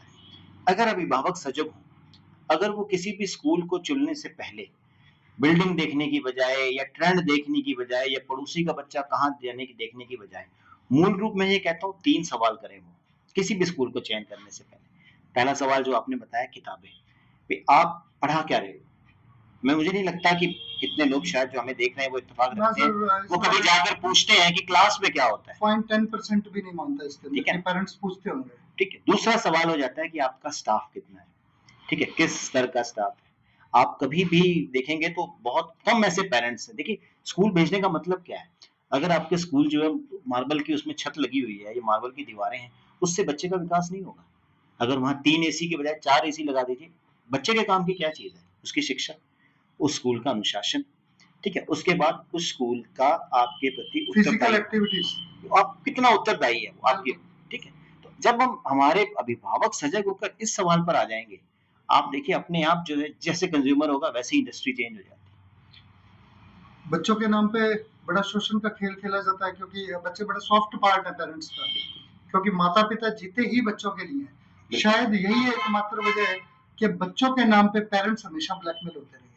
है। हम भावुक हो जाते हैं, स्टैंड भी नहीं लेते हैं। वो डरते हैं कि शायद बच्चा स्कूल जाएगा तो टीचर्स क्या रिएक्ट करेंगे, इससे कोई मारपीट नहीं कर रहे, और कुछ काफी सारे और ऑप्शंस भी रहते हैं एक्चुअल में कि आप बच्चे को स्थिति ये प्रैक्टिकल होगी में ना, नंबर कम नहीं दे दें। मैं कह रहा हूँ स्थिति ये होगी ना, सबके एक एक दो दो बच्चे रह गए हैं। पहले किसी जमाने में 4-4 5-5 बच्चे एक सामान्य होते थे, तो अब वो अपना सारा प्रेम उसी पर, सारी भावनाएं, सारी सुरक्षाएं असुरक्षाएं उसी बच्चे पर आधारित। ये व्यवस्था कैसे सुधरेगी? क्या इसकी, सरकार इस व्यवस्था को सुधारेगी? देखिए, सरकार ने रूल बुक हर चीज का बना रखा है, मगर आपको जैसे पता है ना, कटाक्ष के रूप में हरिशंकर प्रसाई ने एक बार कहा था कि इस देश में कानून बनाने से पहले एक समिति बैठती है जो ये बताती है कि इसके लूप होल क्या होंगे। तो आप जितने मर्जी कानून बना लीजिए, जब तक हमारी नीयतें साफ नहीं होगी, जब तक हमारा एग्जीक्यूशन सही नहीं होगा। सरकार ने फीस नियामक बनाया हुआ है, सरकार ने यूनिफॉर्म के लिए नियम बनाए हुए हैं, बुक्स के लिए नियम बनाए हुए हैं, सरकारों ने किताब क्या स्कूल बेच सकता है नहीं, इस पर नियम बनाए हुए हैं, क्या स्कूल किताब छाप सकता है नहीं, इस पर नियमावली है। बात यह है कि इसको एग्जीक्यूट कैसे करें। जब तक ग्राउंड में जिन लोगों का दायित्व है इन नियमों को एग्जीक्यूट करवाने का, वो लोग अपना दायित्व सचित होकर नहीं निभाएंगे, तब तक ये समस्या ज्यों की त्यों रहेगी। प्राइवेट स्कूल में टीचर्स के साथ सैलरी का बड़ा प्रॉब्लम रहता है। बिल्कुल सर, एक ये जो भी आज का जो एक समय समस्या है है। उसके हिसाब से उनका सैलरी इतना कम रहता है बिल्कुल, कि उनके लिए फैमिली को अफोर्ड करना बड़ा मुश्किल हो जाता है, इसीलिए उन्हें ट्यूशंस करना पड़ता है। बिल्कुल सर, ये एक कड़वी सच्चाई है ये। हालांकि किसी समय, जैसे अभी हम लोग नियमावली की बात कर रहे थे, कि ये भी एक नियम था किसी समय में कि ट्यूशन नहीं पढ़ाएंगे शिक्षक जो है, मगर आज की वर्तमान परिस्थितियों को देखते हुए कई बार जो है कई संस्थाओं के प्रबंधकों को इसमें लचीला रुख भी अपनाना पड़ता है। पर अब व्यवस्थाएं बदलती जा रही हैं। अब ऐसे बहुत सारे, अगर आप जाएंगे सीकर और शेखावटी वाले साइड में, तो स्कूल के अंदर ही कोचिंग है और स्कूल के बाहर स्कूल है और स्कूल के दाई और उन्हीं का कॉलेज है। वो तो एक तरह से पैकेज देते हैं। तो ये भी परिस्थिति चल रही है, और सीकर से जयपुर सरकार से वो कितना दूर है? क्या सरकार को वो दिख नहीं रहा कि सीकर में क्या हो रहा है या कोटा में क्या हो रहा है? बट हर चीज एक संशय मिला हुआ है, उसी की तरह ये पनप रहे हैं। संरक्षण के तहत ही फलीभूत होता संशय है। के पनप रहे हैं। बिल्कुल। सुदन साहब, क्या वर्क रहता है आपका बीसीए में? सर वैसे मैं बिहानी शिक्षा न्यास में उपनिदेशक पद पर कार्यरत हूँ, तो फिलहाल जो है बीसीए के उपनिदेशक पद पे मैं प्रतिनियुक्ति पर हूँ। तो अभी लोग हम वहाँ का प्रबंधन देख रहे हैं, नया सत्र आ रहा है, उसकी तैयारियों में लगे हैं, किस तरह से शैक्षिक गुणवत्ता क्या बढ़ाई न्यू जाए। अचीवमेंट्स है? देखिए बीसीए सर स्कूल जो है, मैं ये कहता हूँ इकलौता ऐसा स्कूल है जो शहर के बीचों-बीच है। तो अभी जो है अभिभावकों का एक अच्छा रुझान है, इकलौता ऐसा स्कूल है जो अंतर्राष्ट्रीय बोर्ड लेकर आया है। अभी तक अपने यहाँ राजस्थान बोर्ड और सीबीएसई बोर्ड थे। तो इंटरनेशनल बोर्ड जो है आईबी बोर्ड्स वो भी लेकर आए हैं। तो अभी हमारा फोकस उससे उस दिशा में। स्टूडेंट्स को क्या फायदा होगा? उससे सर जैसे आज के डेट में अगर आप देखेंगे गंगानगर हमारा जो क्षेत्र है, ये विदेश जाने के इच्छुक यात्रियों के लिए एक प्लेटफ़ॉर्म बहुत है। अब हमारे बच्चे क्या करते हैं 12वीं के बाद या कॉलेज के बाद आइलेट्स और इन सब की तैयारी करते हैं, संघर्ष करते हैं, फिर कुछ फाइलें लगती हैं, कुछ सेलेक्ट नहीं हो पाते हैं। तो अगर आप शुरू से ही आपकी एजुकेशन ही इंटरनेशनल बोर्ड से होती है और आपने मन बना ही रखा है कि आपने फॉरेन यूनिवर्सिटीज़ में जाना है, वहाँ एडमिशन लेना है। जैसे उदाहरण के लिए हमारे पास आईबी बोर्ड है, तो आईबी के स्कोर को बड़ी-बड़ी यूनिवर्सिटीज़ जो हैं, वो डायरेक्टली उस मार्क्स को वो एक्सेप्ट करती हैं। तो ये बच्चों के लिए एक बहुत अच्छा प्लेटफ़ॉर्म है। जब ख़ास तौर से हमारे इस पंजाबी बेल्ट में जहाँ जो विदेश के जाने-जाने में इच्छुक है, तो वो डायरेक्टली जो है विदेश की शिक्षा गंगानगर में लेके स्कूल लेवल की, वहाँ की यूनिवर्सिटी में सीधा प्रवेश ले सकते हैं। अभी बिहानी शिक्षा न्यास के जो प्रबंधन है जी। मुख्य रूप से जयदीप जी खुद देखते हैं या हिमांशु जी को दे दिए सारे दायित्व? जी, वर्तमान में देखिए जयदीप जी पर अब बहुत बड़ी ज़िम्मेदारी आ चुकी है, ना सिर्फ़ विधानसभा की है, आरसीए भी वो देख रहे हैं, तो अभी उनके पास इतना समय नहीं होता है। तो अभी जो है हिमांशु बिहानी जी जो है, वही अपने न्यास के सभी काम वही देख रहे हैं। जयदीप जी और हिमांशु जी का जो बेसिक प्रबंधन है जी, वो किस तरह का, दोनों का क्या डिफरेंस है इसके अंदर? देखिए जयदीप जी जो हैं, वो एक सिद्धहस्त व्यक्ति हैं, मैं ये कहूँगा बहुआयामी व्यक्ति हैं। उन्होंने उनका एक अलग अनुभव है और उनका मैं कहूँगा कि सार्वभौमिक अनुभव है। हिमांशु जी युवा हैं, नई सोच के साथ, नई तकनीक और नए विज़न के साथ आए हैं, तो फ़र्क होना तो स्वाभाविक ही है। भई जयदीप जी का विज़न थोड़ा अलग स्तर पे है, उनका काम करने का तरीका थोड़ा अलग है। हिमांशु जी का विज़न जो है एकदम मॉडर्न विज़न है, तो इनका काम करने का स्टाइल भी थोड़ा मॉडर्न है। मूल रूप से जो बेसिक सिद्धांत है संस्था चलाने का, वो सेम ही है। वो जयदीप जी में भी यही था कि सनातन और आधुनिकता का सम्मिश्रण होना चाहिए। यही जो है हमारी सनातन धर्म संस्था, यही विजन हिमांशु जी का भी है मतलब जो इनका लाइन है उस लाइन पे ही है कि बिल्कुल। ये जो संस्था है सेठ गिरधारीलाल बिहानी जी के बीज उन्होंने लगाए हैं, तब से लेकर आज तक ये संस्था उसी डायरेक्शन पे ही उसी चल रही विजन पे ही चल रही है। हाँ, आधुनिकता का समावेश हुआ है वो लेकिन वो समय के साथ जो परंपराओं के आवश्यक साथ ही चल बदलाव रहा हैं, है। वो साथ में आते रहे हैं। काफी राजनेताओं के साथ काम किया आपने, राधेश्याम जी के साथ जी, और जयदीप जी के साथ तो खैर कर ही रहे हैं आप। जी। अशोक चांडक जी के साथ भी कुछ नजदीकियां? हाँ, उनके भी इलेक्शन कैंपेन में मैंने अपने स्तर पर योगदान दिया क्रॉस हुआ में है। या नहीं या एक्चुअली सुबह क्या है इधर, सर, हमारे गंगानगर शहर की या ना ऐसा नहीं है अभी सुबह अशोक जी के शाम को जयदीप जी नहीं, के? इस तरह नहीं है। ये मतलब मैं इस मामले में एक बड़ी राय रखता हूँ कि आदमी का स्टैंड होना चाहिए, साइकिल का भी होता है, तो आदमी का तो होना ही चाहिए। तो राधेश्याम जी के साथ में था। अच्छा, अपने गंगानगर शहर की एक बड़ी खूबसूरती है सर, छोटा शहर है, सब एक-दूसरे को जानते हैं और सब एक-दूसरे से मिलते हैं। तो शुरुआत में कुछ समय में राधेश्याम जी से भी बहुत कुछ सीखने को मिला। फिर उसके बाद कुछ मित्रों के राधेश्याम जी साथ के संपर्क में कब आए? राधेश्याम जी का जो चुनाव था जिसमें वो कामिनी जी के साथ चुनाव लड़े थे, तो थोड़ी 2013? हाँ, तो थोड़ी बड़ी शिकस्त मिली थी। तो उन चुनाव से पहले जो है हम लोग राधेश्याम जी के संपर्क में मैं आ चुका था। ठीक है। तो कुछ दिनों में, कुछ महीनों में उनके कार्यालय में बैठने का भी सौभाग्य मिला। आपको पता है राधेश्याम जी अपने उस आप में समय एक जॉब भी साथ में था आपका? हाँ, तब मैं खालसा में था जो। तो राधेश्याम जी अपने आप में एक स्कूल थे। उनसे भी आदमी बहुत कुछ सीखता। तो मेरा शुरू से ये स्वभाव रहा है कि जिनके पास भी बैठा हूँ मैंने सीखने की कोशिश की है। तो वो एक अपना एक अलग अनुभव था। अशोक चांडक जी के इलेक्शन तो 2018 में था, फर्स्ट इलेक्शन जी, अशोक जी जी, का। जी। तो तो तब उनका सोशल मीडिया का कैंपेन भी थोड़ा बहुत हम लोग उसमें इनपुट देते थे उसमें। ओके। तो वो तब उनके साथ भी एसोसिएशन रहा। अब अगर आप उस तरह से देखेंगे तो जो मेरी धर्मपत्नी है वो कामिनी जिंदल जी जो हैं वो उनकी बहुत अच्छी सहेली हैं। अभी भी वो फ़ोन पे उनके वार्तालाप चलते ओके। रहते हैं। तो जितने भी 3-4 एमएलए तो ये सब लोग पारिवारिक ही हैं, किसी से भी कोई मतभेद नहीं है। जयदीप जी का कैंपेन तो आपने बीसीए में आने के बाद ही देखा होगा? नहीं सर, मैं उससे पहले जो है बीसीए में अब मैं आया हूँ पिछले 3-4 महीनों से पूर्ण रूप से। उससे पहले जो ट्रस्ट में थे हम लोग, तो अब जो उससे पहले उनके कैंपेन में, चुनाव में हम लोग उनके साथ ही थे। जयदीप जी ने बहुत सारे वादे किए जनता के साथ। जी। और इतने वायदे किए कि ऐसा लग रहा था कि गंगानगर स्वर्णिम दौर की ओर वापिस आ जाएगा। जी। ये जो मेरा प्रश्न है ये श्री गंगानगर के एक नागरिक से कर रहा हूँ मैं। बिल्कुल। क्या लगता है आपको? देखिए सर, इसमें कई बातें आ जाती हैं। देखिए, पहली बात तो जयदीप जी का मैं आपको व्यक्तित्व के बारे में एक बात बताना चाहूँगा कि जयदीप जी जो है, वो जितने बाहर से सख्त नज़र आते हैं, उतने अंदर से नरम हैं। हम लोग, ऐसा नहीं है कि मैं आज की डेट में उनके कैंपस में बैठा हूँ, या ऐसी बात भी नहीं है कि भी ठीक है हमने, देखिए आप, उनकी सबसे खूबसूरत बात ये है कि उन्होंने आज तक किसी कर्मचारी पर अपनी राजनीतिक विचारधारा नहीं थोपी। कभी किसी को राजनीतिक सपोर्ट के लिए बाध्य नहीं किया। चुनाव में कर्मचारियों ने उनके साथ काम किया, सबने स्वेच्छा से काम किया। तो जयदीप जी ने चुनाव में जितने भी वादे किए, उसमें देखिए बहुत सारे वादे अगर आप देखेंगे, जो पहले साल का बजट आवंटन रहा है, मुझे लगता है इससे ज्यादा बजट आज तक गंगानगर के इतिहास में कभी आवंटित नहीं हुआ। ये बजट तो राजकुमार गौड़ जी भी बहुत लाए थे। बिल्कुल लाए थे, राजकुमार जी का भी कार्यकाल बहुत अच्छा रहा। Medical college, agriculture college, nursing college, कई उनकी सौगातें रही हैं। अभी क्या है कि अब जयदीप जी को लगभग 1.5 साल हुआ है, तो इसमें बहुत सारा ऐसा टाइम तो जो है, जो हमारा आचार संहिताओं में ही निकला है, जिसमें आप भी जानते हैं कि ना तो कोई काम हो सकता है, ना ही कोई घोषणाएं हो सकती हैं। अब भी अगर आप देखेंगे, थोड़ी सी जैसे काम की चाल बनेगी, तो अगली आचार संहिता 10 हाँ, सितंबर में ये साल भी इलेक्शन में ये निकलेगा तैयार ये। रहा है। तो अभी जो है, न तो उतना काम करने का समय मिल पाया है, ना ही अभी उतनी दिशा और दशा तय हो पाई है। बाकी गंगानगर की अपेक्षाएं, यहाँ की समस्याएं हैं, इसमें कोई दो राय नहीं है, मगर कालांतर में मैं ये उम्मीद करता हूँ कि बहुत जल्दी ही जो है, इन समस्याओं का हल भी हो सर जाएगा। सबसे बड़ा जो प्रॉब्लम है श्री गंगानगर में, नशा खूब बढ़ रहा है। बिल्कुल सर। और बड़े वायदे किए थे जयदीप जी ने भी, सर नशे की रोकथाम की जाएगी, बिल्कुल पूरी तरह से नशे को खत्म किया जाएगा।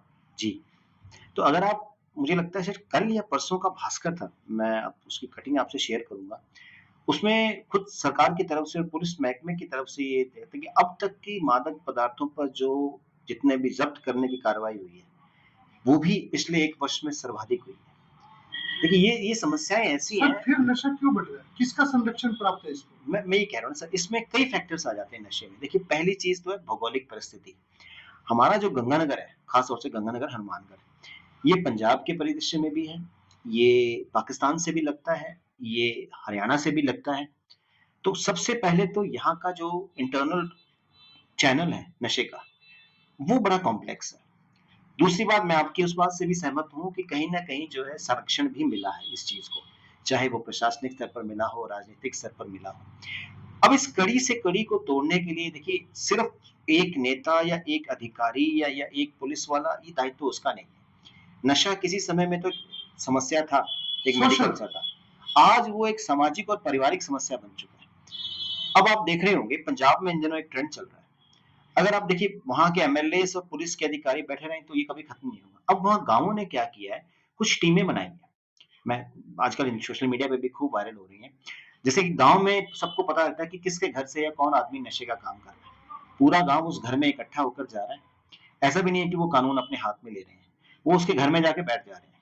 सरपंच यहाँ तक प्रस्ताव दे रहे हैं कि तू नशे का काम छोड़ दे, तो ये हमें पता है, हमारे लड़कों ने बताया कि तू सप्लाई करता है, तू जो है कोई काम धंधा कर, हम तेरे को अगर पैसा चाहिए, गांव तेरे को इकट्ठा करके देगा, तेरे को दुकान करवाएगा, सब्जी का काम करवा के देंगे, दूध का काम करवा के देंगे, तो नशे का काम छोड़। जब तक हम लोग खुद अवेयर नहीं होंगे, हमारे देश की एक बड़ी समस्या है, हम हर काम के लिए एक आदमी को हीरो करते हैं, फिर सोचते हैं कि अब ये सुपरमैन बनेगा और ये उड़कर सारा कुछ ठीक कर देगा। जब तक हम अपना मूल अधिकार और अपना मूल दायित्व नहीं समझते, तब तक इन समस्याओं का हल होगा नहीं सर। जिस तरह से मैं आपको पंजाब का उदाहरण दिया है, हमें भी पता है, आप और मैं यहाँ बैठे हैं, हम लोग ये यहाँ से लेकर बसंती चौक तक जाएं, हमें ये भी पता है कहाँ कहाँ सट्टे का खाईवाल बैठा है, कहाँ किस मेडिकल स्टोर में टर्माडोल मिल रहा है, हम सबको पता है। अभी तक के जयदीप जी के कार्यकाल को कितने नंबर देंगे आप 100 में से? सर 100 में से। टीचर है इसलिए मैं ये क्वेश्चन आपसे कर रहा हूँ कि जी, आप नंबर्स का, मुझे लगता है कि नंबर्स की लैंग्वेज आपको ज्यादा अच्छी जी, लगती है। जी, मैं उनके कार्यकाल को 100 में से 80 नंबर दूंगा। 20 नंबर इस वजह से मैं काट रहा हूँ क्योंकि गंगानगर की अपेक्षाएं बहुत हैं, ठीक है, तो यहाँ 100 में से 100 लेने वाला गंगानगर में, यहाँ केदार जी से लेकर आज तक किसी को गंगानगर ने संतुष्टि तो दी ही नहीं है, ठीक है, तो 80 नंबर मैं ये देता हूँ। सफाई व्यवस्था में क्या रेटिंग मानते हैं गंगानगर की? मुझे लगता है उसमें मुझे नंबर देने की जरूरत नहीं है, राष्ट्रीय स्तर पर हम अपनी पहचान बना चुके सबसे हैं, लोअर पे चल रहे हैं, सबसे लोअर पर चल रहे हैं। कारण क्या है? देखिए, अब इसमें भी दायित्व की बात आ जाती है। मैं आपको गंगानगर का ही अनुभव दूंगा। गोल बाजार में आपने देखा होगा ट्रैफिक व्यवस्था बनाने की बात चली, ट्रैफिक वालों ने सख्ती भी की। इससे पहले एक उदाहरण देता हूँ आपको अमेरिका का। अमेरिका में मुझे याद है एक व्यक्ति हम मेरे साथ ये अनुभव साझा कर रहे थे कि रात को 2 बजे का टाइम था, चौराहे पर बत्ती थी, तो उनके साथ हमारे एक भारत से भी गए हुए थे। वो चौराहे पर गाड़ी लेकर खड़े थे 2 बजे, चारों तरफ सुनसान, मगर वो बत्ती जल रही थी। तो साथ में जो हमारे भारतीय गए थे उन्होंने कहा यार कोई है ही नहीं, चला ले। उन्होंने कहा नहीं, ट्रैफिक रूल थोड़ी तोड़ेंगे। तो रात को 2 बजे भी वहां के लोग खड़े थे, नियम बनता है। हमारे यहाँ आप देखिए, आप एक ट्रॉली आती है, सड़क के किनारे बोर्ड पड़े हुए ट्रॉली में उठाने लगते हैं, फटाफट फोन पे फोन होने लग जाते हैं, फटाफट लोग आके बाहर आके बैठ जाते हैं, थोड़ी देर में वो ट्रॉली वापस चली जाती है, फिर से वही जो सामान बोर्ड वो फिर से वापस आके सड़क पर। सेम ऐसे ही ट्रैफिक व्यवस्था है, पुलिस आकर सख्ती करती है, पुलिस वालों को ही कोसना शुरू कर देते हैं, थोड़ी देर बाद फिर जब अव्यवस्था हो जाती है फिर पुलिस वालों को कोसना शुरू कर देते हैं। हम लोग खुद ही मन नहीं बना पा रहे हैं कि हम लोग चाहते क्या है। हमें सब कुछ सर्वश्रेष्ठ चाहिए, मगर कोई ऐसा आदमी आए हवा में उड़ते हुए जो जादू की छड़ी से ठीक कर दे। अकॉर्डिंग टू पर्सनल चाहिए सब, कि मेरे हिसाब से सब ठीक होना चाहिए। सोशल का कोई चैप्टर नहीं होना चाहिए उसके अंदर। मेरी गाड़ी खड़ी है तो किसी को इसमें कोई दिक्कत नहीं होनी चाहिए। मुझे एक वाकया याद है, मैं नाम नहीं लूंगा, नहीं तो अन्यथा कंट्रोवर्सी हो जाएगी। जिला कलेक्टर के सामने कुछ पदाधिकारी बैठे थे, कुछ हमारे सामाजिक पदाधिकारी भी बैठे थे, कुछ संस्थाओं के पदाधिकारी भी बैठे थे। अगर वो लोग ये वीडियो देख रहे हैं वो समझ जाएंगे। वहां कलेक्टर साहब ने उनके सामने ये समस्या रखी कि आप लोग करते क्या है, हमारे कर्मचारी सफाई निकालते हैं, आप लोग दुकानों का कूड़ा निकाल के फिर सड़क पर कर देते हैं। क्या अगर दुकानदार जो रोज सुबह सफाई कर रहे हैं, क्या वो सामान उठाकर कूड़े पात्र में नहीं डाल सकते? अब उन्होंने कहा जी आप फिर दुकानदार तो इसी काम में लगे रहेंगे, सफाई का जिम्मा तो प्रशासन का है। कलेक्टर उनको समझा रहे हैं कि अरे झाड़ू हम लोग सड़क पर लगा देंगे, आपकी दुकान का जो कूड़ा है जो वो तो कम से कम आप वो तो एक जगह पे डिस्पोज ऑफ करो। उन्होंने कहा जी फिर सफाई कर्मचारी किस बात के? तो हम वो जो आपने बात कही ना कि हमें सब चाहिए, मगर हमारे अनुकूल चाहिए, जिसमें हमें कष्ट नहीं होना चाहिए, हम अपनी आदत भी नहीं बदलेंगे, हम अपनी व्यवस्था भी नहीं बदलेंगे, हमें सब कुछ चाहिए। शहर में एक नया ट्रेंड देखने को आ रहा है, चौराहों का सौंदर्यीकरण हो रहा है जी, और सौंदर्यीकरण के नाम पे चौराहों को छोटा किया जा रहा है जी, और 3 चौराहे एक साथ भी हैं। जी। क्या कहेंगे आप इसको? मैं इस कदम का स्वागत करता हूँ। कारण ये है कि चौराहे, उद्देश्य क्या होता है चौराहों का कि हमारा ट्रैफिक का जो परिवहन है वो बड़ी सुगमता से हो, बड़ी सरलता से हो। तो अगर एक अनावश्यक भूमि किसी जगह पर किसी चौराहे के चक्कर में काबिज है और उसकी कोई उपयोगिता नहीं हो रही है, अब उदाहरण के लिए सुपारी सर्कल जो सिटी सेंटर ऑफ गंगानगर कहते हैं हम लोग, अगर उसको और भी बड़ा कर दिया जाए तो क्या फर्क पड़ जाएगा? और अगर हम उसको छोटा भी कर रहे हैं उसको सौंदर्य करके, वहां पर मूवमेंट्स के लिए स्पेस मिलती है, 24 घंटे वो चौराहा चलता है, तो अगर जगह बढ़ती है तो ट्रैफिक परिवहन के लिए आसानी ही होगी। आपने देखा होगा उसके साथ साथ हमारी बत्तियां भी शुरू हो चुकी हैं। ये बत्तियों का जो समय है जी, रात्रि में बहुत जल्दी बंद हो जाता है।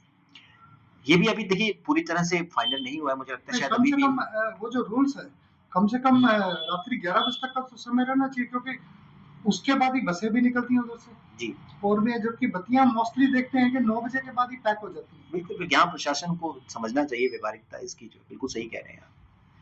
श्री गंगानगर में मेडिकल कॉलेज बना, अभी तक कोई फायदा नजर नहीं आ रहा इसका। देखिए सर, कुछ चीजें ऐसी होती हैं कि जिनका परिणाम दूरगामी होता है। आज की डेट में गंगानगर सौभाग्यशाली है कि हमारे पास 2 मेडिकल कॉलेज हैं। एक हमारा राजकीय मेडिकल कॉलेज है और एक टाटिया यूनिवर्सिटी का जो उनका टाटिया मेडिकल कॉलेज जो है। तो अब जब एक बैच एक एडमिशन के लिए आता है फर्स्ट ईयर में, जब वो अंतिम वर्ष में निकलता है, तब जाकर हम लोग मान के चलते हैं कि उस मेडिकल कॉलेज ने एक डॉक्टर दिया है। तो अभी हमारी बड़ी शैशव अवस्था पर है, अभी शायद दूसरा तीसरा बैच ही चल रहा है दोनों ही मेडिकल कॉलेजेस में। तो जो इसका परिणाम है, जब एक बैच कंप्लीट हो जाएगा उसके बाद आप देखेंगे खुद इन चीजों के परिणाम बोलने लगे। अब आप देखिए जो ये 100 बच्चे हैं, 50 बच्चे हैं, इसमें से कुछ हमारे गंगानगर के बच्चे हैं। कहाँ तो ये बच्चे कोटा जाते या किसी और मेडिकल कॉलेज में जाते, हमारे बच्चे बाहर परेशान भी होते, अनावश्यक अभिभावकों पर खर्च भी होता। अब आज की डेट में जो गंगानगर के बच्चे हैं जो यहीं सेटल हो रहे हैं मेडिकल लाइन में डॉक्टर बनने के लिए, तो ये उनके लिए वरदान से कम नहीं है दोनों मेडिकल कॉलेज। आजकल एक नया ट्रेंड चल रहा है कि पहले तो ये रहता था कि पति ही पत्नी को प्रताड़ित करता है। जी, आजकल साहिल और मुस्कान मुस्कान रस्तोगी नाम सुना होगा। ये मेरठ मर्डर केस का। ड्रम ड्रम चल रहे हैं, मेरठ क्या मर्डर कहेंगे केस इसको लेकर? देखिए ये बड़ा बात वही आ जाती है सर, मूल्यों की, वैल्यू सिस्टम की, कि मूल्य क्या है आपके, कि आप किस चीज को कैसे देखते हैं। आपने ये किस्सा बताया, मैं कल एक और किस्सा देख रहा था जिसमें पति को पता चला कि पत्नी का किसी के साथ अफेयर चल रहा है, एक्स्ट्रा मैरिटल अफेयर चल रहा है, उसके 2 बच्चे भी थे। तो उसने क्या किया, एक मंदिर में बुलाकर उन दोनों की शादी करवा दी। बिल्कुल ठीक है, और उसने कहा कि ठीक है, तुम्हें जाना है तो तुम जाओ, मैं बच्चों को अपने आप देख लूंगा। मैं भी पर्सनली यही मानता हूँ कि अगर आपको ठीक नहीं लगता तो आप डाइवर्स लीजिए और कीजिए। ये स्ट्रीम जरूरत क्या इन बातों की? बिल्कुल सर। तो वही चीज है, जान से क्यों खेलना? ये यहाँ वैल्यू सिस्टम की बात आ जाती है। तो किसी के मूल्य थे, उन्होंने उसके काट के उसको ड्रम में डाल दिया। ठीक है, अब किसी के मूल्य हैं, उसने स्वीकार कर लिया। अगर हमने चर्चा में शुरू में एक शब्द इस्तेमाल किया था, एक्सेप्टेंस। अब ये जो सेकंड केस बताया, उसने उसको एक्सेप्ट कर लिया कि जब हम लोग नहीं निभ सकते हैं तो ठीक है, हाँ, हम लोग बिल्कुल। चलते हैं, अपनी अपनी राह पर चलते हैं। कौन सी राजनीतिक विचारधारा को फॉलो करते हैं? बीजेपी, कांग्रेस और कम्युनिस्ट तो कम से कम मैं नहीं कहूंगा आपको। सर एक्चुअली क्या होता है, राजनीतिक विचारधारा कोई होती नहीं है, आदमी की सोच होती है। मैं आपको आपका मेरा उदाहरण लेकर चलता हूँ। जब आदमी युवा होता है ना, तो वो मूलतः स्वभाव से और रक्त से ही कॉमरेड होता है। तो मैंने एक बार ये कटाक्ष किया था, तो मैं उस कटाक्ष को दोहराता हूँ कि जब हम युवा थे, हम सब कॉमरेड थे। ये बदल दूंगा, तख्त बदल दूंगा, ताज बदल दूंगा, व्यवस्था मुसलमानों का राज बदल दूंगा। बिल्कुल। तो यूथ ए में हर आदमी कॉमरेड होता है। तो अब कॉमरेड क्योंकि लेफ्ट विचारधारा थी क्रांति पर, तो उस वक्त सब में जोश और जज्बा होता कि क्रांति होती है। हाँ, शादी तक यही विचारधारा चलती है। अब शादी से लेकर बच्चों तक जो है, मैं ये मान के चलता हूँ कि हर आदमी कांग्रेसी हो जाता है। हमारा इतिहास, हमारा पहलू, हमारे हमने आजादी दिलाई, हमने बहुत संघर्ष किया। जब बच्चे हो जाते हैं, जिम्मेदारियां आती है, जब कमाई की बात आती है और व्यवसाय की बात आती है, फिर हर आदमी व्यवहारिक होकर भाजपा में आ जाता है कि वर्तमान परिदृश्य में देखिए सत्ता के साथ ही चलना पड़ेगा, जो भी चल रहा है। तो मैं ये मान के चलता हूँ कि किसी की भी राजनीतिक विचारधारा नहीं होती, खासतौर से आज की परिस्थिति में सबके हित होते हैं। तो आज अगर आपका हित भाजपा के साथ है, तो मैं कहूंगा कि आपको भाजपा ही होना चाहिए। अगर कल को आपका हित कांग्रेस के साथ है, तो आपको कांग्रेस होना चाहिए। तो सर फिर तो लोग कहेंगे ये गिरगिट की तरह रंग बदलते हैं। देखिए, राजनीति बनी गिरगिटों के लिए आपको मेरे लिए तो बनी नहीं। और एक मैं देखिए, मैं ये मान के पंजाबी चलता हूं, सॉन्ग भी है, कदे असफलत है कदे असफलत है, मतलब जो इधर उधर पलटी मारते फिर उनके लिए ये देखिए मैं इसको पलटी नहीं मानता। मैं आपको एक छोटा सा उदाहरण देता हूँ कि आज भाजपा जो है, जिस तरह की राजनीति कर रही है, इसी भाजपा ने आजादी से पहले मुस्लिम लीग के साथ मिलकर सरकार चलाई। ठीक है, अगर आप बड़े से बड़े नेता की बात करें, चलो अपन बाहर नहीं जाते, अपन गंगानगर परिदृश्य की बात करते हैं।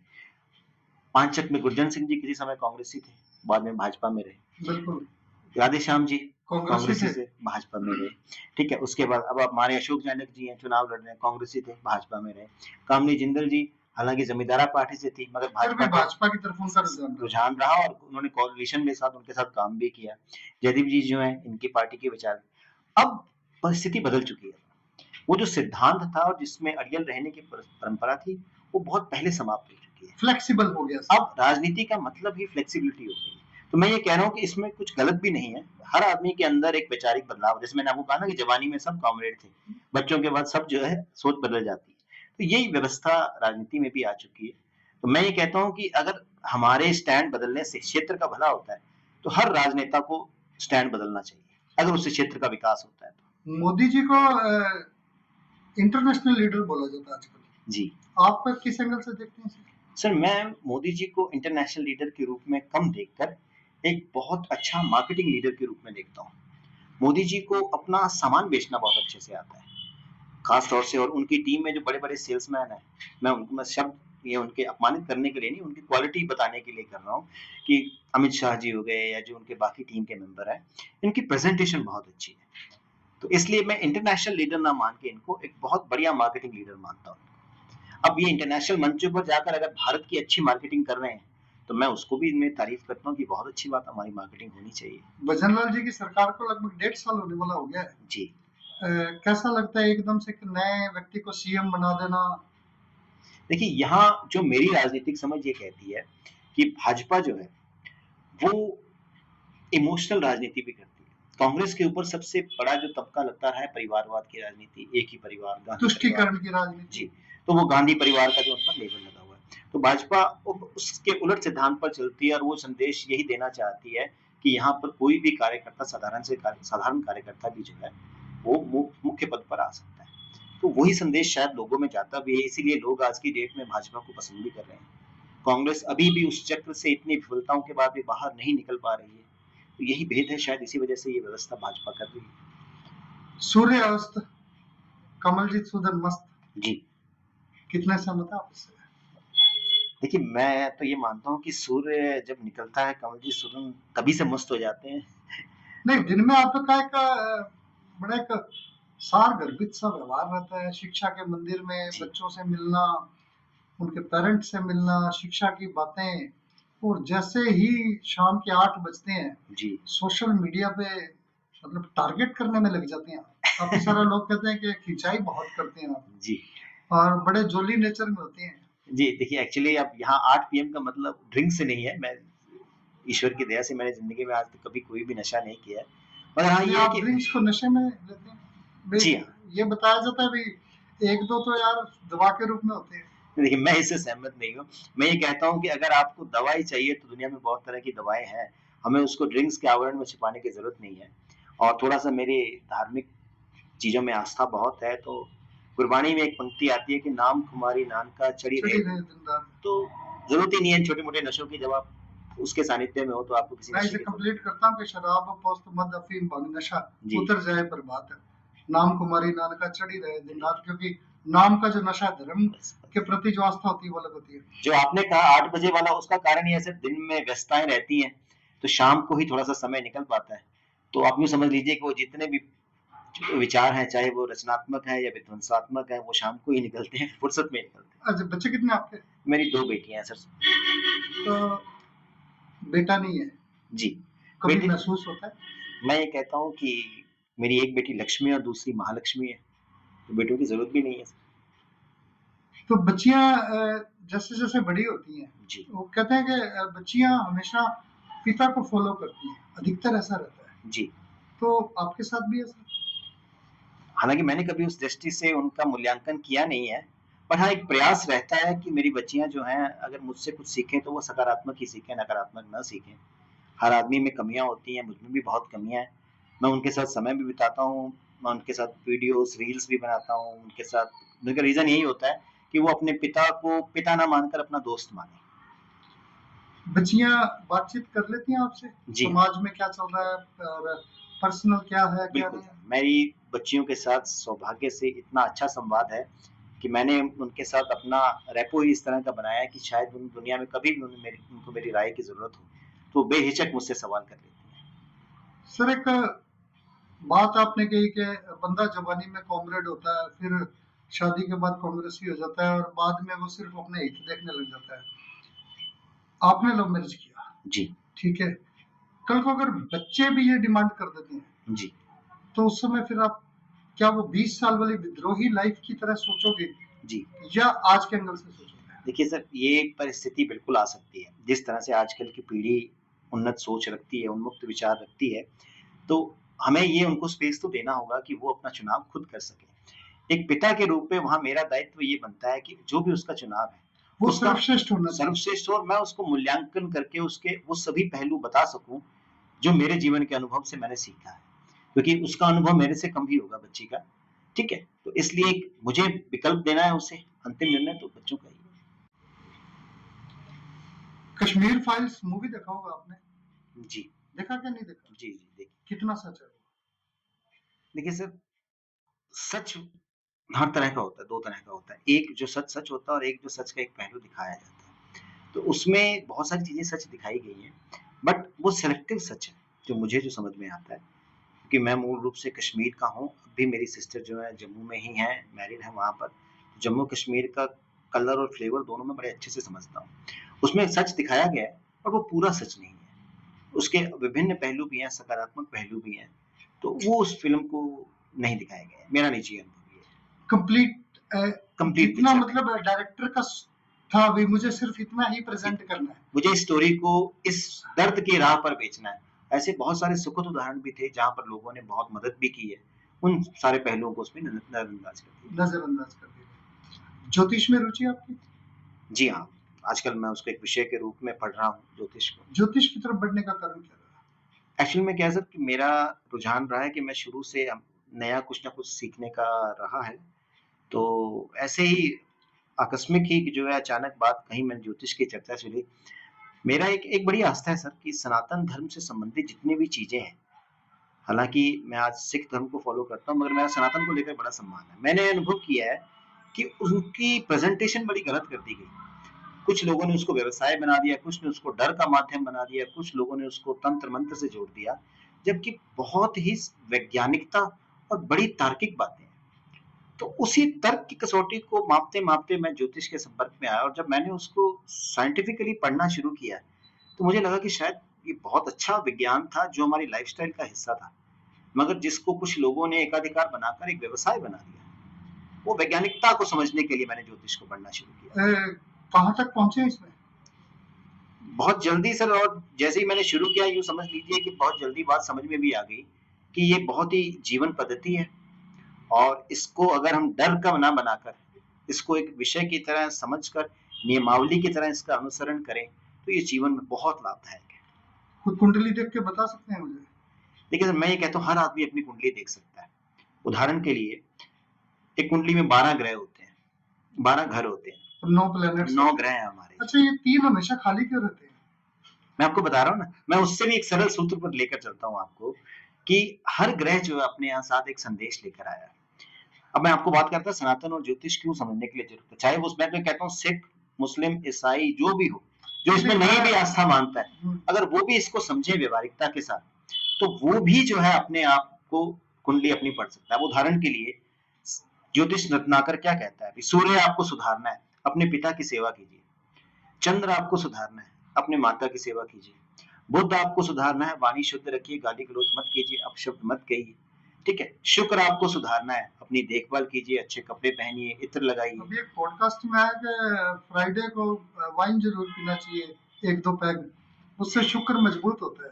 मैं इससे सहमत नहीं हूँ सर, क्योंकि इन लोगों ने क्या किया है कि व्यूज और लाइक्स लेने के लिए हर चीज का अर्थ का अनर्थ कर दिया। मैं इसमें थोड़ा सा ये समझता हूँ कि शुक्र मजबूत करना है, तो जो महिलाएं हैं उनका मान सम्मान ज्यादा करना चाहिए इस दिन। उसके अलावा कुछ ना कुछ पत्नी को भी कुछ उपहार देना चाहिए इस दिन, मैं इसको उससे भी शुक्र मजबूत हो सकता है। सर मैं आपको कह रहा हूँ ना, ये आप बात वही आ गई कि ज्योतिष हमें सिर्फ अच्छा आचरण सिखाने के लिए, बिल्कुल, मगर हमने उसको कर दिया एक ऐसा विषय जिससे हम लाभ निकालने लग गए। गड़बड़ वहां हो गई। अगर आप, जैसे मैं अभी बात चल रही थी अपने कि आप सूर्य पिता माता को संतुष्ट रखना है, जैसे आपने कहा कि धर्म पत्नी को आप खुश रखिए, ठीक है, आप अपनी वाणी संयमित रखिए। अब शनि है, शनि न्याय के देवता है, आप अपने अधीनस्थ नौकरों चाकरों को सम्मान दीजिए। आप अगर ये सारा जीवन में आचरण कर लीजिए तो आपको जरूरत ही नहीं है किसी की। आप जैसे हम उपाय पढ़ते हैं सूर्य मुख को जो है मजबूत करने के बाद, सुबह जल्दी उठकर नहा धोकर पूजा करके सूर्य को अर्घ दीजिए। अब जो आदमी जल्दी उठने लग गया, जो आदमी जल्दी नहाने लग गया, जो जल्दी उठ के पूजा करने लग गया, पूजा करते हैं आपका बृहस्पति मजबूत होता है, सूर्य को अर्घ देते हैं आपका सूर्य मजबूत होता है। आप देखेंगे उसकी दिनचर्या मैं ये मानता हूँ कि सूर्य की पूजा करते हैं जी, तो कम से कम विटामिन डी के लिए डॉक्टर्स के पास नहीं जाना पड़ेगा। मैं कह रहा हूँ हर चीज के पीछे प्रॉब्लम्स कम हो जाते हैं। वैज्ञानिकता थी। हम लोगों ने उसका वो पहलू छोड़कर हम उस बात को किसी और ही दिशा में ले गए, जिसकी वजह से मैं कहता हूँ बहुत अच्छा विज्ञान था जिसको पूरी दुनिया स्वीकार कर सकती थी, मगर उसमें वो द्वंद्व बन के रह गया। ओशो को फॉलो करते हैं? जी सर, मैं अगर दार्शनिकता की बात करें, दर्शन शास्त्र में मेरा गहरी रुचि है और ओशो और जीडू कृष्णमूर्ति जो है, मैं इनको बड़ा गहराई से पढ़ता हूँ। फॉलो तो नहीं करता, मैं कुछ बातों से असहमति भी हो जाती है, पर मैं इनको बड़े शौक से पढ़ता हूँ। ओशो की जब हम बात करते हैं, उनके विजन्स को देखते हैं जी, तो बड़ा एक डिफरेंट नजर आता है जी, कि उनको समझना बड़ा मुश्किल है, क्योंकि हमारी जो अवस्था रहती है वो सिर्फ देह तक रहती है जी, जबकि हम समाधि की अवस्था तक पहुंच ही नहीं पाते हैं। बिल्कुल। देखिए, मैं सिर्फ ओशो पर नहीं कहता हूँ, मैं ये कहता हूँ कि जब भी आप किसी चीज को पढ़ने जाएं, जब भी आप किसी चीज को सीखने जाएं, या जब भी आप किसी को समझने जाएं, उसके लिए पहली शर्त होती है अपने आप को खाली करके जाएं। द्वंद कहाँ आता है, हम लोग भरकर जाते हैं, हम एक माइंडसेट बनाकर जाते हैं कि फलाना आदमी, या मान लीजिए ओशो है, ये बुरा है, इसने तो बहुत ऊटपटांग बातें की हैं, आओ इसको देखता हूं मैं। आपकी उससे सहमति बन ही नहीं सकती।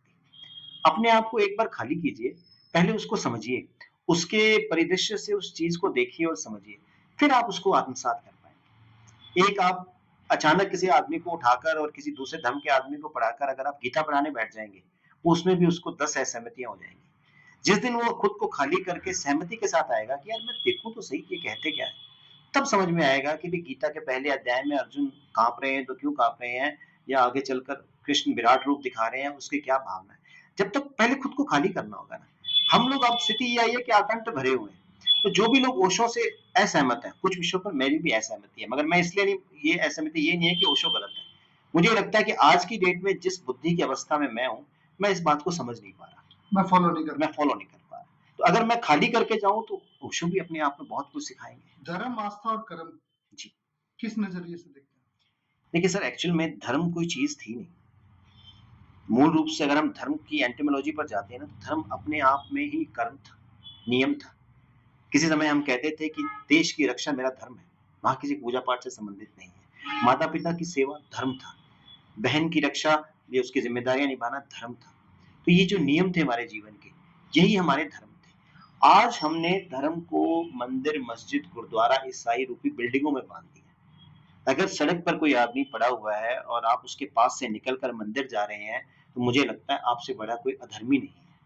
अगर सड़क पर कोई आदमी पड़ा हुआ है और आपने मंदिर का अपना लोटे का जल या गुरुद्वारे का प्रसाद छोड़कर उस आदमी की सहायता कर दी, मुझे लगता है उससे बेहतर कुछ नहीं। मानवता ही धर्म मानते हैं। सब धर्म, गुरु नानक साहब कह गए हैं कि सब धर्मों में उत्तम धर्म हर का नाम जप और निर्मल कर्म। आपके कर्म अच्छे होने चाहिए। गीता में भी यही कहा गया है कि आप अपने कर्मों पर ध्यान केंद्रित कीजिए। कोई ऐसी विश जो लगता हो कि अभी तक पूरी होनी जरूरी है?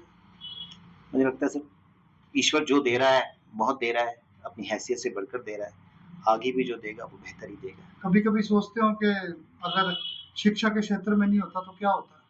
सर, अगर शिक्षा के क्षेत्र में नहीं होता तो या तो मैं कहीं बैठा शायरी कर रहा होता, या कोई पुस्तक लिख रहा होता, या कुछ लेख लिख रहा होता, जो मुझे लगता है। मतलब रहते इसी फील्ड में, कॉन्सेप्ट चेंज हो जाता है बस। तो जैसे आपने ज्योतिष में बात की ना कि तो मैं भी बुद्ध का मारा हुआ हूँ, तो अभिव्यक्ति तो कहीं ना कहीं कर ही रहा होता है, बिल्कुल। किसी न किसी माध्यम से। डेट ऑफ बर्थ क्या होता है? सर, मेरा डेट ऑफ बर्थ है 12 सितंबर। 12 सितंबर जी। सन 1981। हाँ जी। सर, आइडियल पर्सन कौन है आपका? आइडियल पर्सन सर, जो जिन लोगों से मैं बहुत प्रभावित हूँ, एक मेरे पिताजी, मैं उनसे बहुत प्रभावित हूँ और बहुत कुछ सीखा है। उसके अलावा जो मुझे बहुत ज़्यादा अपील करते हैं, अगर आप ओवरऑल मिलके, तो मुझे श्री कृष्ण बड़े अपील करते हैं। खास तौर से जो श्रीमद् भागवत में जो उनका रूप वर्णित है, मैं उससे खुद को बड़ा रिलेट कर पाता हूँ। कि जीवन इसी तरह से जीना चाहिए। जी हाँ, उन्होंने जिस भी चीज़ को किया पूरे आनंद से और पूर्णता से किया। अगर उन्होंने बाल अठखेलियाँ की तो अनंत की हद तक की। अगर उन्होंने रसपान किया तो अनंत की हद तक का। जब उन्होंने ज्ञान दिया तो अनंत की हद तक का। तो मतलब जीवन हो तो ऐसा हो। क्या मैसेज करेंगे आरबी टॉक शो के माध्यम से? आरबी टॉक शो के माध्यम से यही कहना चाहूँगा कि सर, जीवन है, इसको जीवन की तरह जिए, ज़्यादा बोझ मत लीजिए।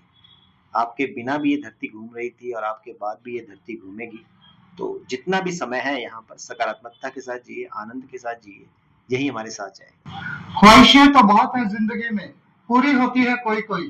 वास्तव में कमलजीत सूदन जी के साथ जो आज का पॉडकास्ट है, यही सिखाता है कि जिंदगी को बड़े तबीयत से जीना चाहिए, हर कार्य में आनंद की प्राप्ति करनी चाहिए और बड़े इमोशंस के साथ जीना चाहिए, लेकिन प्रैक्टिकल रहते हुए। और इस बात का भी ध्यान रखें कि कहीं कोई हमारे इमोशन के साथ खेल नहीं जाए, क्योंकि ये दुनिया है। और बाबा नानक जी तो बिल्कुल कहकर गए हैं कि कलयुग में खुद को संभालना सबसे बड़ी शक्ति है। धन्यवाद। जय हिंद, जय भारत। आरबी टॉक शो में एक बार फिर से आपका हार्दिक स्वागत। मिलते हैं फिर किसी नई शख्सियत के साथ।